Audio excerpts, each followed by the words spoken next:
Olá pessoal, estamos aqui hoje com mais um vídeo da Frania Assessoria para vocês e o tema do nosso vídeo hoje é por que devo contratar um profissional para me ajudar com o transporte do meu pet. E aí, se você quer saber um pouco mais, segue a gente, vamos lá!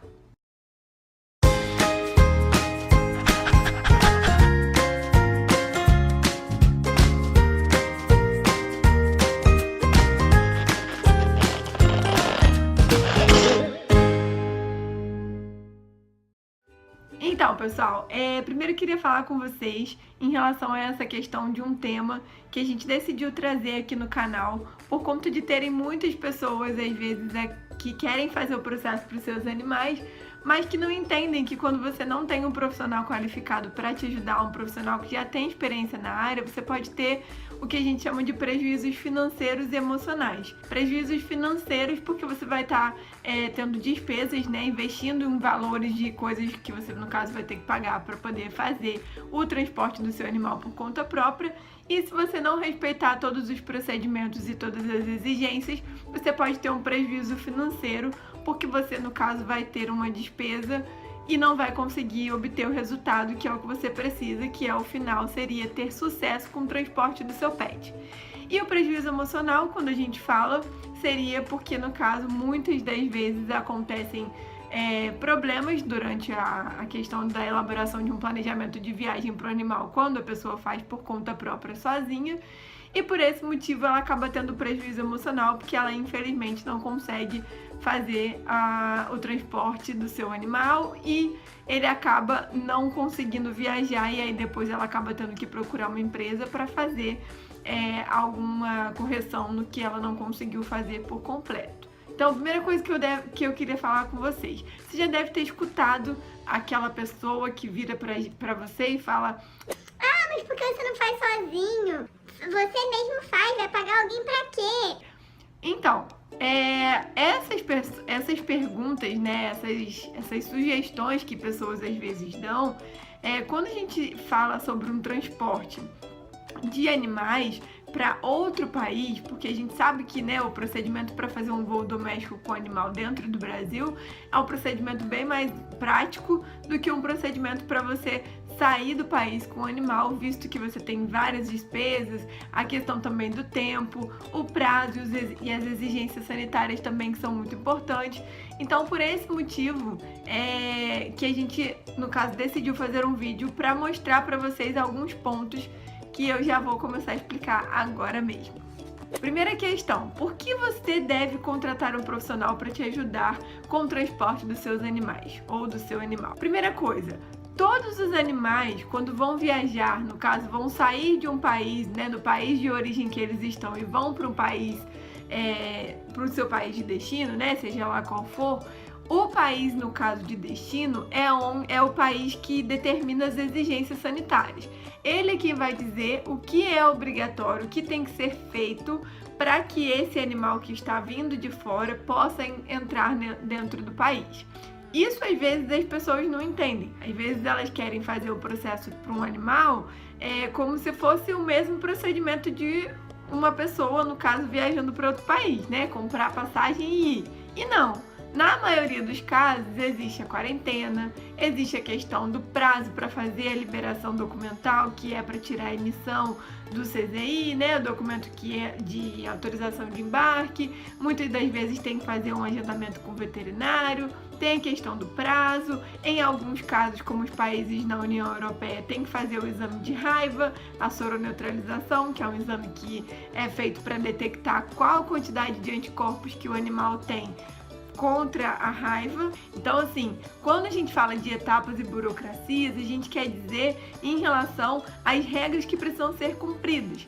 Então, por que você tem que procurar um profissional? Porque o profissional, ele já está acostumado a lidar com esse tipo de processo, ele faz isso quase que diariamente, então ele tem a capacitação de saber exatamente quais são as exigências, quais são os períodos que devem ser cumpridos, a documentação, o que deve ser feito em qual etapa. As pessoas às vezes não levam isso muito a sério, mas isso é realmente muito importante. Eu, por exemplo, já contei aqui pra vocês no canal, quando a gente veio aqui pro para os Estados Unidos e trouxemos a nossa cachorrinha, Tiquinha, nós fizemos a emissão do passaporte para ela. E quando eu fui fazer a emissão, eu vi uma pessoa que estava lá no aeroporto, no mesmo lugar do que eu, lá no Ministério da Agricultura, e que ela estava chorando, porque ela tinha vendido todos os móveis e ela estava de mudança para Itália ou Portugal, agora eu não me lembro muito bem, mas foi na União Europeia.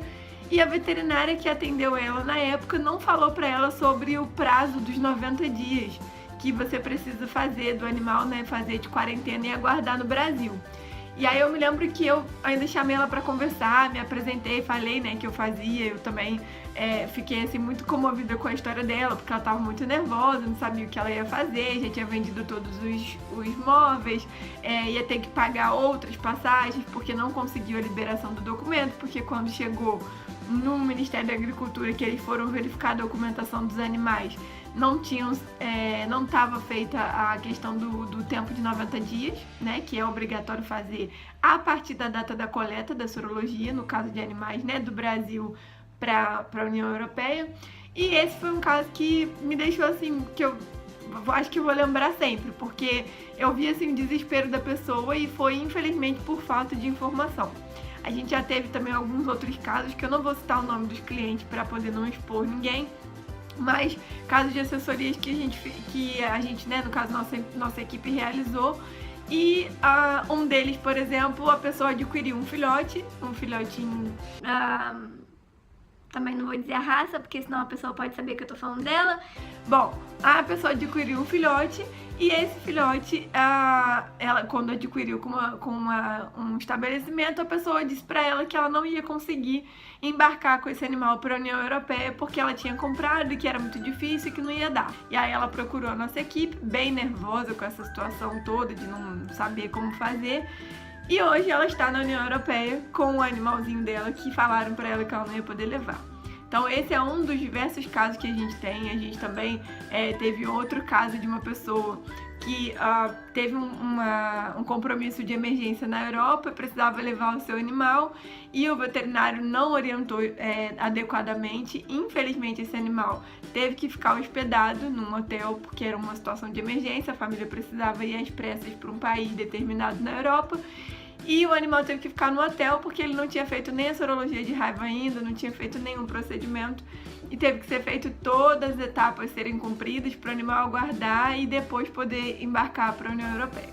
Então assim, tem esses casos, tem diversos, eu poderia ficar aqui mencionando vários casos para vocês de pessoas que tiveram prejuízos financeiros ou emocionais por falta de informação, muitas vezes por informação de profissionais que não são da área dessa questão de transporte, porque muitas pessoas às vezes falam assim, mas meu veterinário vai fazer tudo. Mas o veterinário, ele tem a responsabilidade pela parte médica do animal, pela liberação do atestado, pela questão da atualização das vacinas, mas em um procedimento, por exemplo, que o animal precisa embarcar desacompanhado, o veterinário não tem como fazer essa liberação, porque a liberação ela só pode ser feita por despachante aduaneiro credenciado.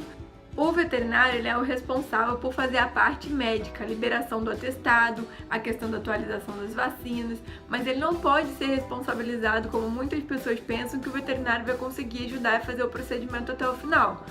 Geralmente, em casos de animais que vão embarcar desacompanhados, é necessário um despachante aduaneiro credenciado para que ele possa fazer a liberação na Receita Federal, no Ministério da Agricultura, na companhia aérea. E por esse motivo, não dá para a pessoa fazer o procedimento sozinha, né? Ela às vezes não tem noção. A gente já viu diversos casos de pessoas que têm animais de porte grande que querem embarcar com eles dentro da cabine. A gente já fez um vídeo aqui no canal explicando sobre o Emotional Dog, né, sobre essas diferenças. Service Dog é um animal que ele é registrado como um animal de suporte, como a gente conhece o famoso cão-guia. É a questão do Emotional Dog, que é um animal de suporte emocional. A última classificação é o Therapy Dog. Como que eu faço para registrar o meu animal? Em casos como esses, que os animais são Emotional Dog ou Service Dog, tudo bem. Mas, normalmente, um animal não tendo nenhum tipo de registro, ele não consegue embarcar com o proprietário dentro da cabine se ele for, por exemplo, de porte médio ou porte grande, tá? Então, por esse motivo, a gente quis aqui fazer um vídeo para vocês, falando um pouquinho da experiência, do que a gente já teve de clientes e de casos que a gente conhece, para poder orientar vocês em relação a isso. tá bom? Espero que vocês tenham gostado do nosso vídeo. Mais uma vez, muito obrigada pela sua visualização. Não se esqueça de curtir e compartilhar. É muito importante pra gente quando você faz isso. E também, assim, dessa maneira, a gente consegue passar o nosso conhecimento, um pouco do nosso conhecimento, para outras pessoas, através de quando você compartilha o nosso vídeo. Tá bom? Muito obrigada. Não perca o nosso próximo vídeo. A gente vai estar fazendo um vídeo aqui no canal explicando para vocês como fazer o embarque, né? Como a gente faz o processo do despacho, que é o embarque dos animais desacompanhados. Tá bom? A gente se vê no próximo vídeo. Tchau, tchau!